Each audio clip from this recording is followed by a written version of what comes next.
Hi everyone, this is Vince coming to you from Cassie's parents' house, where a cat has been sleeping on my suitcase next to me for the past 3 hours. We've released this episode as a Christmas special of sorts.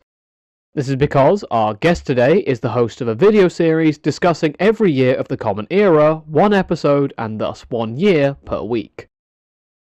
The link we're making to Christmas here comes from the fact that the Common Era has its roots in the Anno Domini system of counting our years, which itself is supposed to start with the birth of Jesus during the first Christmas. It might not be the most direct of links, but hey, Autocrat doesn't have that many Christmas-themed topics as such. Anyway, that's it from me. I'll let the altered, hopefully a bit more Christmassy sounding intro take you to past us and to the episode.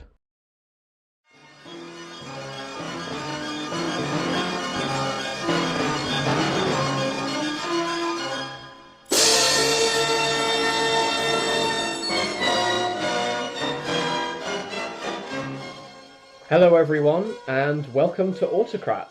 And we are delighted to say that this week we are joined by Dan from Augustus History, who runs a series of episodes which go through the entire history of the Common Era 1 year at a time. So Dan, welcome to the show. Thanks a lot for having me on.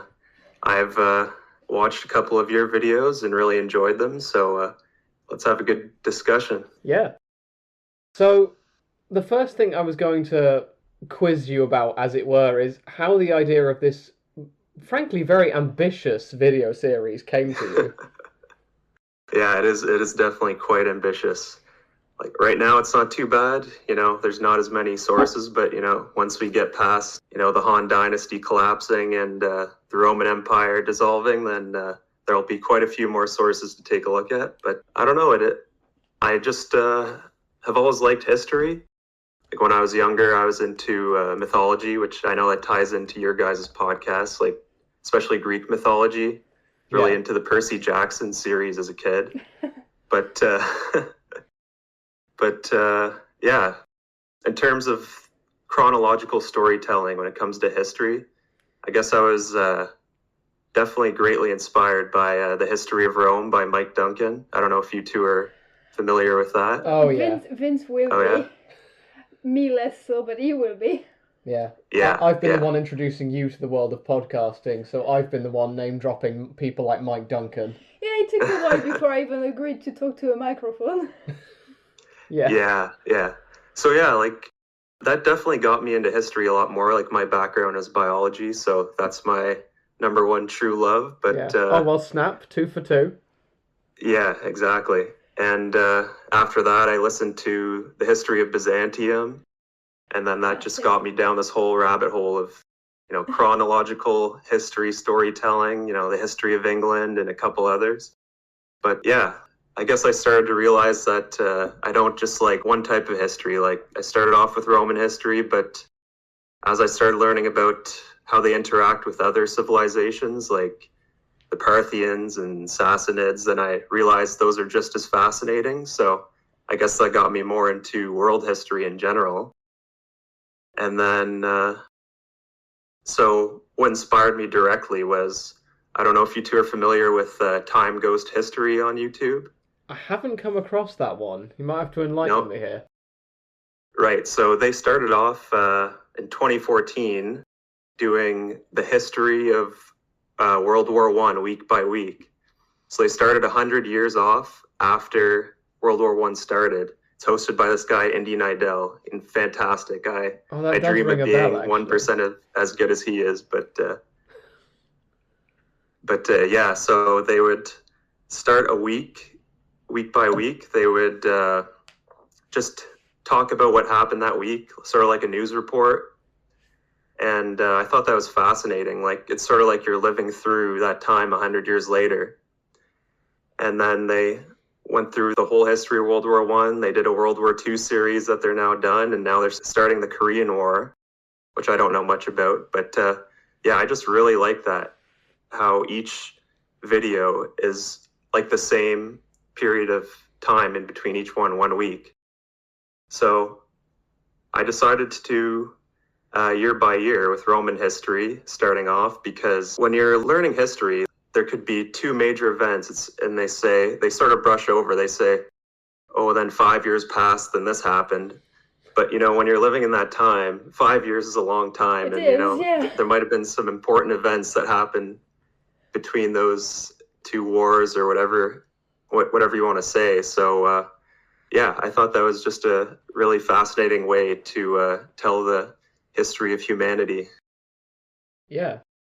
I mean, I definitely empathize with the point of, then skip over the next 5 years, because we're just starting the Trojan War at the time of recording, and I've just seen the sentence, 9 years go by, we'll worry about the 10th one. What do you mean 9 years Exactly. go by? 9 years ago, I was still mostly a teenager. 9 years is a long time. Yeah.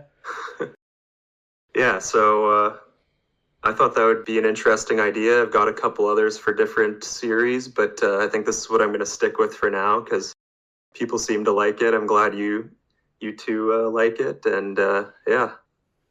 I mean, it does sound like a nice idea. And why did you choose not to do the BC time, like the founding of Rome or ancient Egypt, like? Yeah, well, I decided I had to start somewhere, and the further back you go, there's the sources become pretty muddy, and there may not be enough to talk about year after year, depending on how far back you start. So I don't know. There wasn't a whole lot of thinking behind it. I just, it's the year one. Sounds good. Let's do it. It does. Starting at the year one sounds like a nice, straightforward, clean thing. Yeah. Exactly. See, I had the same problem, but embraced it rather too much, in that I initially wanted to make a podcast just about Roman history and ended up all the way back at the Theogony because I couldn't leave anything out. And because I read see, yours might be even more ambitious than mine. So. But also I told him if we were not doing mythology, I was just not going to be in his little project. Yeah, that too. Yeah. Yeah. No, and mythology is so interesting, it's sort of a window into the way the people back then saw the world and how they explained things that they couldn't really understand. Yeah. So, I love it. Now, I suppose this is where we do a pointed plug in a sense for our section by saying, do you think it's a shame that you'll be missing out on events like the founding of Rome? Romulus glares intensely at you through the screen. Yeah, definitely. Who knows, one day maybe I'll, once I'm done this, I'll go back, since it is the history of the world every year, I'll go back and choose some point where the sources are decent and start back there and connect it back to my first episode. But, that's probably like 200 years in the future, so who knows if that'll ever see the light of day. Yeah. Now, what kind of sources do you use? Is it mostly books or text online or? Yeah, well, for my outline, what I've been doing is going on Wikipedia, and they've got a page about major events for each year. So that's how I started off, getting an outline of each episode. But as you know, Wikipedia is not always the most reliable, so I check every single event with some other source, whether it be primary sources or a history book or textbook or something like that. Like I remember in my first video on Wikipedia, it says in 1 AD that Tiberius is campaigning in Germania, when in reality he's in exile in Greece. So wow. I said to myself, well, that's definitely not right. So I better be checking absolutely everything. I don't want to, promote anything that's not true. So from there, I'd say my main source is a book called The First Century, Emperors, Gods, and Everymen by William K. Klingemann. So it's perfect. It starts off with a prelude of the events leading up to 1 AD, and then it basically has the whole history of Rome, China, and then early Christianity in the first century. So I don't know what I'm going to do when I pass the first century. I'll have to find another source that's as good as that. But yeah, other than that, it doesn't go fully into detail as much as I'd like about especially Chinese history. So I do use the Cambridge History of China by Dennis C. Twitchett for that mainly. And then also Annals by Tacitus. Yeah. And then a couple others for the other civilizations. But Yeah, that's pretty much what I use. Yeah. Well, I suppose one of the major challenges for a project like this might be that, at least for the early years, you've really only got access to Rome and China because that's what people are focusing on, or those are the ones who left the most evidence behind, maybe. But the next question in general would be, what do you think the main challenges of a video series like this are? I'd say, since it's such a wide scope, it's hard to take everything into account. Like, I've been very careful not to miss any major events for a given year. Definitely, it takes a lot of planning to make that happen, and make sure you get the specific year where the event took place, because sometimes it's, they'll give a range of dates. So I try to make that come across as clear as possible in my videos. Sometimes I'll say, approximately this year, this event happened, and when there's maybe a 5-year stretch where a given event possibly took place. But yeah, right now it's not too bad, since, like you said, it's just a couple major civilizations, but eventually I assume the workload will definitely pile up. Yeah. How long does it usually take you to prepare one video? That's a good question. Well, I'd say the research definitely takes the most amount of time. It depends. Each video's a different length, so the longer ones definitely take a lot more research, and I do try to double check everything, make sure I'm not putting anything in the videos that isn't true. And so the recording takes, I don't know, it's not too bad, probably half an hour to an hour, and then editing the video takes a couple hours. So that part isn't bad. It's, like I said, it's mostly the research. I think the research sometimes is my favorite part, because I love exactly. reading. Yeah. And then sometimes I just read stuff and then I find more cool stuff, but I can't talk about them, and I'm like, but I want to talk about them because they're cool. Yeah. Well, that's the good part about your guys' show. You can go on tangent after tangent, and it's still interesting. Oh yeah, well, including this one for a start. Yeah, exactly. Now, I don't know if you've done this calculation, but just for fun, I ran the numbers with a week calculator. Yeah, because he does that. Yeah. And I worked out that at the rate you're currently going, one episode a week every week, you will have reached the quote-unquote current year by 2064. By current year, do you mean 2024? No. You will have caught up to the present day of the time by 2064. Wow. Yeah. Now, I don't know if that's something you've thought about before, but does that make it seem a bit more daunting?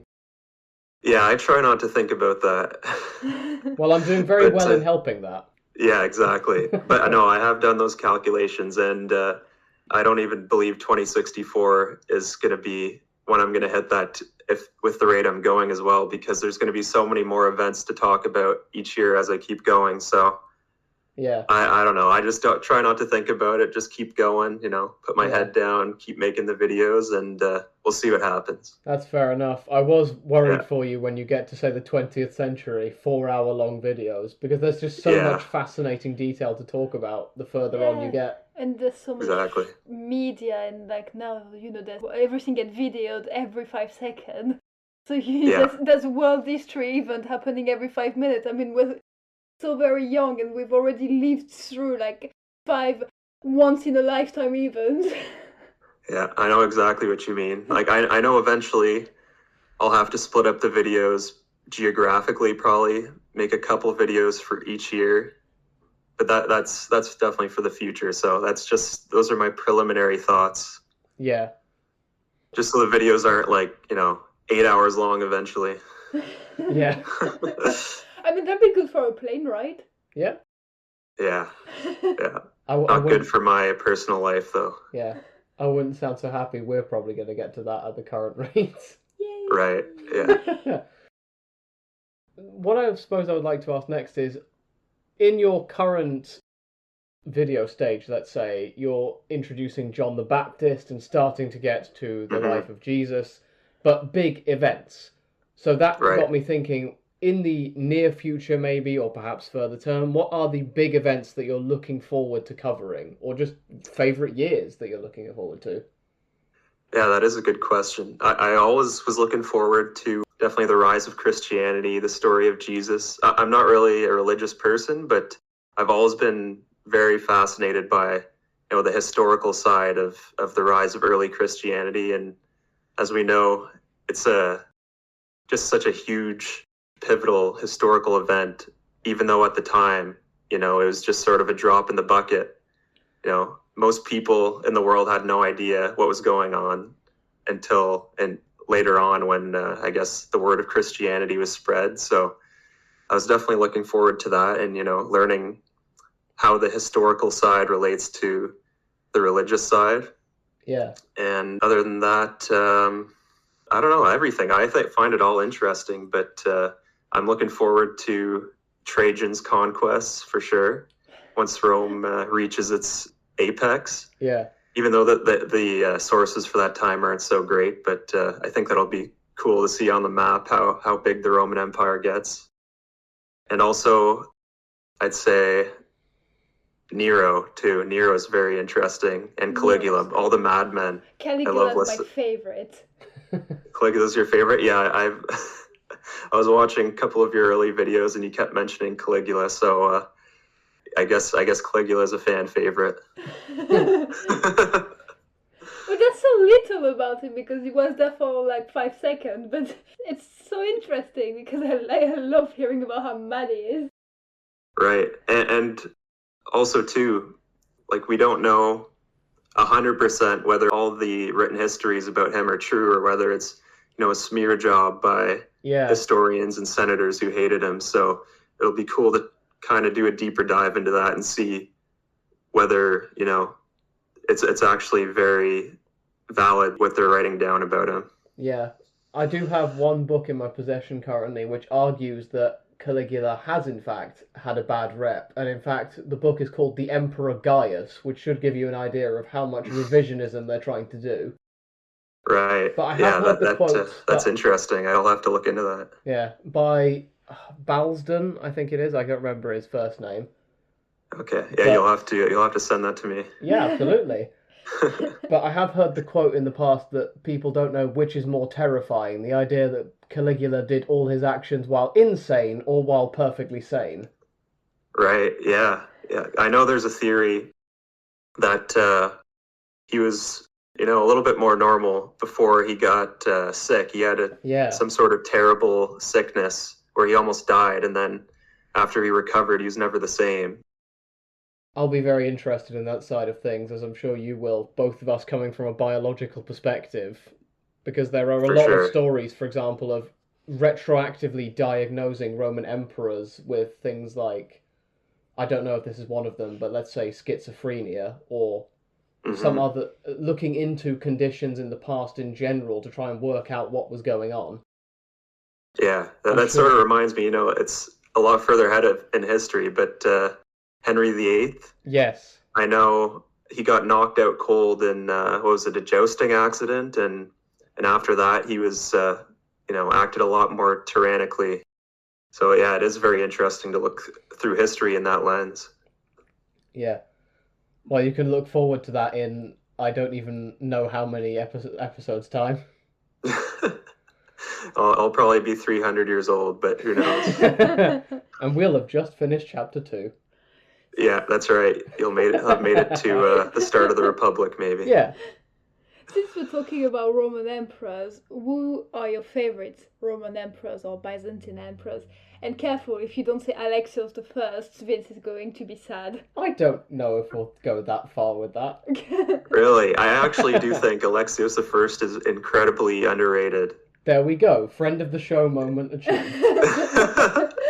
So I'm glad you agree. I honestly think he might be the best Byzantine emperor. Yeah. I know people say Basil II, but not a fan of his succession strategy. No. So Alexios, I think he just, started the Komnenian Restoration and had a huge impact on the First Crusade. So, his impact on history alone, he's got to be up there. Yeah. Yeah, I do think Basil II, while from a military perspective, very admirable, that succession plan, modern sources lambast him for the fact that he Right. didn't think ahead. Yeah, exactly. And as for earlier Roman emperors, definitely Augustus would be my favorite. It's in the name of my channel, so I consider him to be probably the best world leader in history, in my opinion. I think he's a genius, and people don't realize how much of an impact he's had on history and even the modern world when it comes to, his laws and systems of government and, the way he played the political game, propaganda. Yeah. I think a soft spot for me has to go out to Marcus Aurelius. Right. That's definitely a fan favorite. Yeah. So I'm guessing you like Gladiator, the movie? We haven't seen it, actually. No, I've No? never seen that. It's on the to-do list. Is it? Yeah, it's not too historically accurate. I can't say I'm a huge fan of Ridley Scott's historical movies, but as a movie, it is very good. Yeah. Well, we'll be able to speak from the privileged position of being able to point out historical inaccuracies. Yeah, That's yeah. why it's Well, you'll so probably have good done to more do. historical research on Marcus Aurelius than he did, apparently, so... Yeah. Now, what about Greek myths? Because I know that's outside the scope of your show, but what were your fan favorites, as you might call them? That's a good question. I never really dug deep into, the old myths. I really liked the Percy Jackson series as a kid, like I said. Yeah. And ever since I finished my graduate studies, I've started to get into a lot more reading the classics. I just finished reading the Iliad for the first time, so that was pretty interesting. I'd say the Trials of Hercules were pretty interesting, Yeah. But no, I haven't dove deep enough into Greek mythology, reading the actual stories. I've mostly just, watched YouTube videos that sort of explain them, and I haven't gotten, and read the book firsthand. So that's definitely something I'm going to do more in the future. Yeah.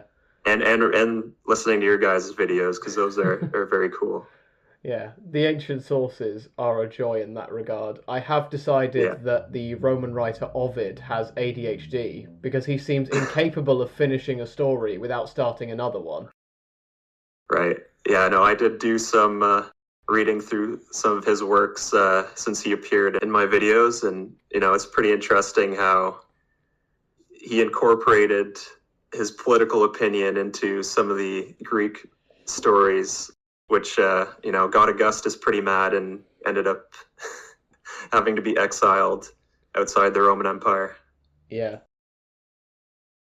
So, really, as we wrap up towards the end of this interview, I was going to try and quiz you a bit more about possibly revealing a bit more about your speculative plans for other series.